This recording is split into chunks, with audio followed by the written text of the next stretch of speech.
Pra falar de X-Men 97, eu vou ter que fazer algumas hipérboles aqui, tá? X-Men 97 é a melhor coisa da Marvel desde Ultimato.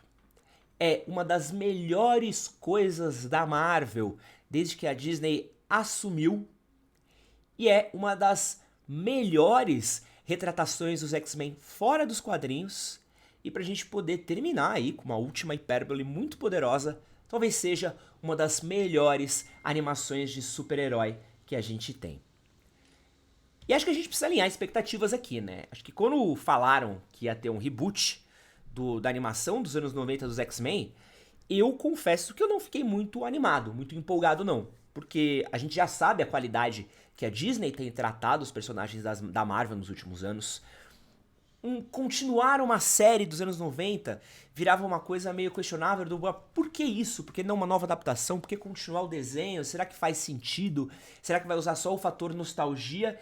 E eu, particularmente, revendo alguns episódios dos desenhos do X-Men antigo, não olhava aquilo e falava assim, nossa, meu Deus, que animação incrível, né? Passa muito longe de ser que nem é uma Liga da Justiça, um desenho do Batman, X-Men Evolution, até mesmo um Super Choque, né? Que eram desenhos que tinham um teor um pouco mais sério, mais sóbrio. Eu sempre achei a animação dos X-Men antiga muito boa, porém ela era muito rushada, né? Era muito corrida e nunca foi tão profunda como os personagens dos X-Men têm que ser. E X-Men 97 é tudo aquilo que a gente espera de uma adaptação de super-herói, principalmente quando a gente tá falando dos X-Men. Os X-Men são basicamente uma novela. Quem acompanha os quadrinhos do X-Men vai saber exatamente o que eu tô falando, né? Porque é uma novela. Porque é a relação dos personagens entre si, os amores deles importam muito, os conflitos deles importam muito, os dramas do passado deles importam muito, e tudo isso tem aí coberto, né, por essa coisa de superpoderes, super-heróis, lutinha, bababá, mas o cerne dos X-Men sempre foi a relação humana entre os personagens. E o que o X-Men 97 faz de melhor é trabalhar essas relações. Então, o tempo todo, ao longo dos 10 episódios da série, foram 10, né? Não, acho que foram 10. Vou chutar aqui que foi 10 porque eu sou ruim de memória. Mas, ao tempo todo de todos os episódios dessa série, a gente vai tendo os conflitos internos dos X-Men. Então, como os X-Men estão lidando entre eles, a gente vai tendo os conflitos dos X-Men com outros grupos de humanos e grupos de mutantes. Então, como é que eles lidam com a galera de fora, né? Aí tem com os vilões deles, com a imprensa, como os mutantes lidam com os mutantes, porque em determinado momento o Genosha é uma coisa à parte dos X-Men, né? Então, como é que é a relação disso tudo? Então, cada relação dentro de X-Men 97 importa muito. Isso faz com que cada desfecho trágico que acontece, cada virada dramática, cada grande acontecimento, você sinta dentro de você o peso do que está acontecendo.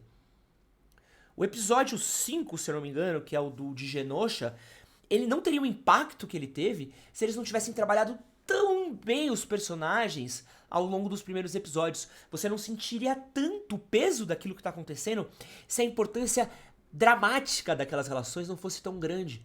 Algo que a Marvel esqueceu como se faz, entregando pra gente filmes imbecis, idiotas, rasos, que não tem conexão nenhuma com o seu público, como Homem-Formiga 3, como The Marvels, como um monte dessas pataquadas aí, Invasão Secreta, um monte de coisa que a Marvel jogou na nossa cara aí e esperou que a gente gostasse, que a gente acompanhasse, que a gente vibrasse só porque a gente é fã da Marvel. Ela menosprezou a nossa inteligência. E X-Men 97 eu sinto o contrário. A gente recebeu um grande presente pra quem é fã. Pra quem não me conhece, meu nome é Edson Castro, o seu melhor amigo na internet. Esse vídeo aqui tá sendo um pouco diferente, quero fazer um pouco mais disso aqui no canal. Quero falar um pouco de coisas que eu estou assistindo e que eu estou gostando. Estava me segurando pra falar de X-Men 97, porém agora que acabou, né, quero poder falar com carinho dessa série que eu acompanhei tão por perto, né? Se você ainda não é inscrito nesse canal, quero pedir pra você se inscrever por aqui. Clica no botãozinho aqui embaixo para se inscrever. A gente tá fazendo uma série de vídeos, tier lists. Ainda estamos começando a esquentar o canal, mas tem muita coisa boa vindo por aqui. Vou começar a soltar agora vídeos gravados originalmente para esse canal, que não são feitos em live, então tem muita coisa maneira que vai colar aqui. Próxima grande questão que eu quero falar de X-Men 97 é a relação de como mesmo às vezes você não precisa ser muito longo pra você conseguir dar muito propósito nas coisas. Acho que X-Men 97 faz uma coisa que é muito boa, que é uma coisa que a galera não fala tanto de Ultimato, mas que eu gosto muito. O que eu amo no Ultimato da Marvel é como eles mostram como é que foi pra aqueles heróis perderem. Como é que é pra aqueles heróis eles entenderem que o mundo acabou e a culpa, entre aspas, é dele. Eles não conseguiram resolver aquilo. Como é que eles carregam esse fardo? Eu acho isso muito forte, acho isso muito legal, porque isso dá um peso, isso mostra por que aqueles personagens são heróicos. Por que a gente gosta tanto do Homem-Aranha do Tobey Maguire? Porque a gente sente as dores daquele personagem, a gente sabe todo o perrengue que ele tá passando, todo o peso que ele tá passando, sobre como ele se abdica da felicidade dele em prol de uma causa maior, de ser um super-herói, de seguir o exemplo que o tio Ben deu pra ele. Vou falar do Batman, por que o Batman do Cavaleiro das Trevas é tão bom? Cara, ele perde a Rachel, ele perde tudo, ele abre mão de uma vida pessoal, de uma vida de alegria, pra poder cumprir o propósito dele. Então não existe como a gente se apegar a um super-herói se a gente não entender isso, né? O que ele abre mão? Por que ele é um herói? O que faz dele um herói? Não adianta você botar um personagem com uma roupinha colorida, pulando de um lado pro outro, e esperar que a gente se importe. Isso é The Marvels. Ruim. Isso é Homem-Formiga 3. Ruim. Isso é She-Hulk. Ah, você tem que gostar. Por quê? Porque é da Marvel. Ah, você não gosta da Marvel? Então gosta de qualquer porcaria da Marvel. X-Men 97 é o contrário.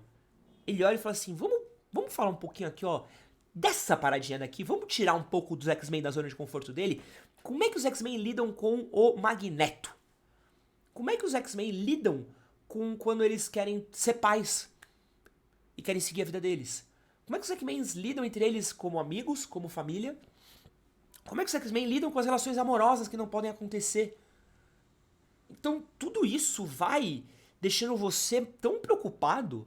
Pô, o episódio 5, quando tem um grande acontecimento ali, que é a morte do Gambit, tem toda aquela relação dele com a vampira, aí você viu ele sendo corno, e você tá sofrido por ele, e você vê a elegância que o Gambit é, e aí você vê o sofrimento. Na hora que a vampira fala, eu não consigo sentir nele, no final do episódio, aquilo te quebra. Por quê? Porque você se importa. Você se importa com o drama daquele personagem, você se importa com aqueles personagens. E acho que isso é o grande feito que eles conseguiram trazer pra essa série e que tem muito filme que não consegue ter. De fazer a gente se importar com cada personagem. Não acho que X-Men 97 seja uma série perfeita. Acho que ela tem dois defeitos que eu acho que são importantes de serem falados, principalmente a níveis de roteiro, tá? Primeiro deles, eu realmente acho que é o episódio do Mojo, né, o episódio da Jubileu, ele tá completamente largado nessa temporada. Ele é completamente largado. Ele é muito bonito, tem animação 16 bits, tem essa coisa de videogame que tem muito a ver com os X-Men, mas ele não serve a nada pra história maior que tá sendo contada nessa série. Então eu sinto que ele é filler, muito filler. Tanto que ele é um episódio dividido pela metade, né? Metade é da Jubileu, metade é da Aurora e até mesmo da Jubileu é um episódio bobo. Ai, apareceu um videogame dentro da mansão dos X-Men. Porra, é tão fácil assim entrar na mansão dos X-Men? É, a gente sabe que é porque o tempo todo eu tô invadindo aquela porra, né? E a segunda coisa que eu não gostei é que eu acho que tem um excesso de vilões às vezes, e alguns vilões ficam meio fora de propósito, assim. Então, você tem a própria Madeleine Pryor, fica do bem, fica do mal, fica do bem muito rápido. O Senhor Sinistro fica do mal, fica do bem. Todo o rolê que tem ao redor dos criadores dos Sentinelas. O Senhor Sinistro, no final das contas, não serve de nada, né? Ele é só um capanga no final da série. Então eu sinto que isso ficou, pra mim, ficou um pouco largado. Que eu talvez esperasse um pouquinho mais. Mas acho que nada disso afeta a minha percepção da série. Muita gente reclamou da animação. Eu entendo as reclamações, mas eu acho que é um pouco a mais. Acho que você entregaram uma coisa tão boa pra gente que também... Pô, vocês assistem anime, sabe? Quanto anime você não assiste, que ele é parado, e aí quando vai ter uma mega sequência de luta, ela é super fluida, super bem animada. Pô, os caras assistem Dragon Ball Super e não reclamam, sabe? Reclamam, que eu sei que muita gente reclama de Dragon Ball Super. Mas eu acho que é um pouco do... Tem os seus momentos que ela é meio travada, mas, pô, tem cenas de ação nessa animação que é maravilhosa.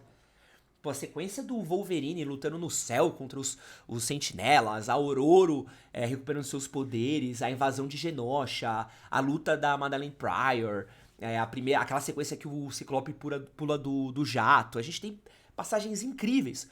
Outro ponto maravilhoso. Nossa, tem muita coisa pra falar, mas eu vou tentar resumir assim, ó. Obrigado por resgatarem o Ciclope. Obrigado.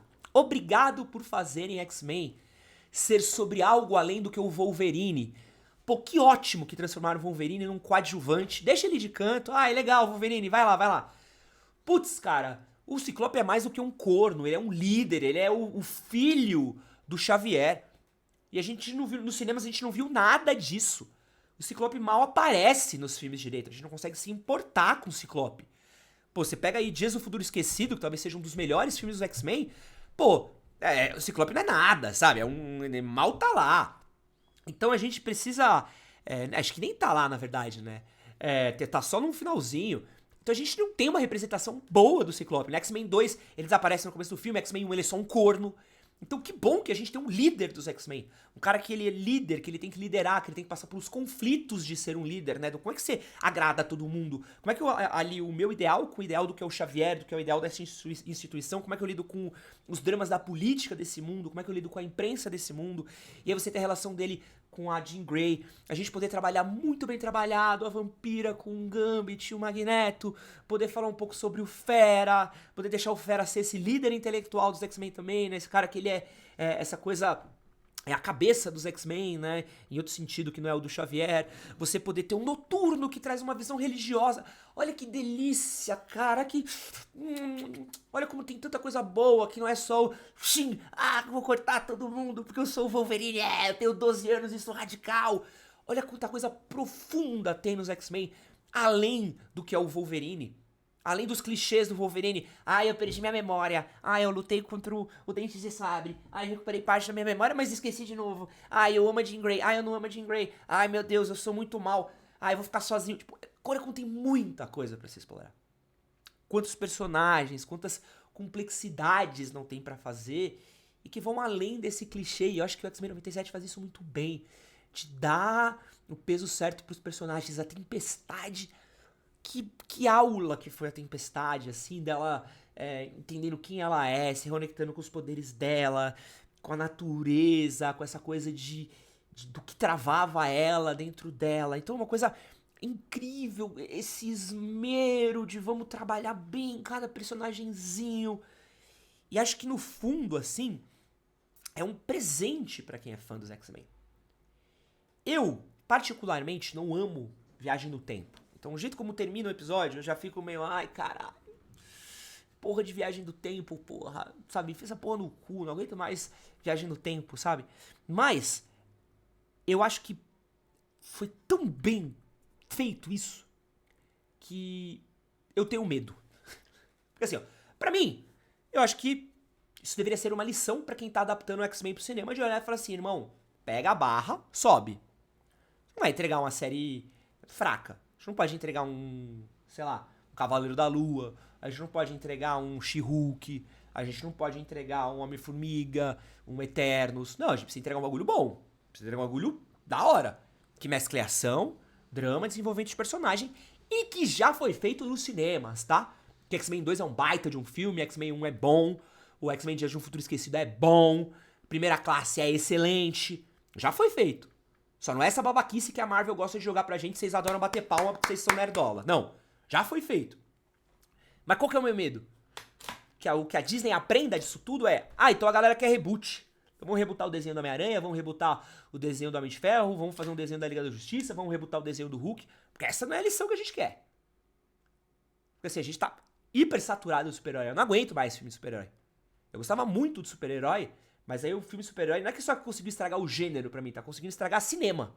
Me fez gostar menos de filme, tanto que já de filme de super-herói que tem e filme raso, bobo, mal feito, feito nas coxas, com roteiro pra imbecil bater palma, porque teve cameo, porque teve cena pós-créditos, eu amo a Marvel, no próximo filme vai aparecer o primo do Thanos, pau no cu do primo do Thanos. Bora ver filme bom, bora cobrar a qualidade da parada, bora ver um bagulho bom, entendeu? Então isso me deixa com medo do que a Marvel pode fazer com isso no futuro. Porque eu não quero o reboot das coisas, eu quero coisa boa, eu quero coisa trabalhada. Eu quero o episódio 5 de Genosha, eu quero, a relação do Magneto com os X-Men, eu quero as discussões do Xavier com o Magneto, sabe? Eu quero um pouco dessa coisa do amadurecimento do Ciclope, de entender qual que é o papel dele como líder. Eu quero essas relações. O diálogo final do Ciclope com a Jean Grey e o Cable é maravilhoso, puta coisa boa, sabe? Fala quando foi a última vez que a Marvel entregou algo nesse nível daí e que não foi seguido de uma piadinha. Olha quanto. É uma série, é um desenho animado. E ele segura o humor. Vários momentos que não tem piada, cara. Não tem piada. Acho que no 8º episódio, quando eles estão caçando pra entender o que aconteceu e tal. Pô, sei lá, tem uns 30 minutos que não tem piada nenhuma, cara. Não tem uma piadinha, não tem uma gracinha, não tem nada. Porque não precisa, Disney. Não precisa de piadinha o tempo todo. Sabe? Deixa a piada pro Disney Channel. Deixa as piadinhas pra Hannah Montana. Pro Jonas Brothers. Sabe? Vamos fazer algumas coisas um pouco mais sóbrias. Foi isso que fez a gente se apaixonar pelos filmes de super-herói. Olha os grandes filmes de super-herói que a gente ama. Cavaleiro das Trevas. X-Men Primeira Classe. Batman do Tim Burton. Superman do Richard Donner. Pega aí os Homem-Aranhas. Pô, eles têm seu momento de humor? Tem. Mas se você parar pra lembrar o que você lembra do desenvolvimento daqueles personagens, dos dramas que eles vivem, das dores que eles vivem e como eles fazem pra superar. Por que que a gente gosta tanto de filme de super-herói? A gente não gosta de filme de super-herói por causa de lutinha. A gente não gosta de filme de super-herói por causa de roupa colorida, por causa de colã preto. A gente gosta de filme de super-herói porque eles são um exemplo pra gente levar no dia a dia. Um exemplo de superação. É um exemplo pra gente olhar e pra gente se admirar, tal qual os gregos olhavam pros semideuses, pros deuses. Do mesmo jeito que a gente teve diversas histórias que nos inspiraram ao longo de décadas. As fábulas, os contos, as histórias de Rei Arthur, a história de Robin Hood. Essas histórias que inspiram a gente nos nossos dramas, nas nossas dores. E quando a gente tá falando de X-Men, um grupo que fala sobre minoria, que fala sobre preconceito, que fala sobre racismo, que fala sobre você ser rejeitado pela sociedade.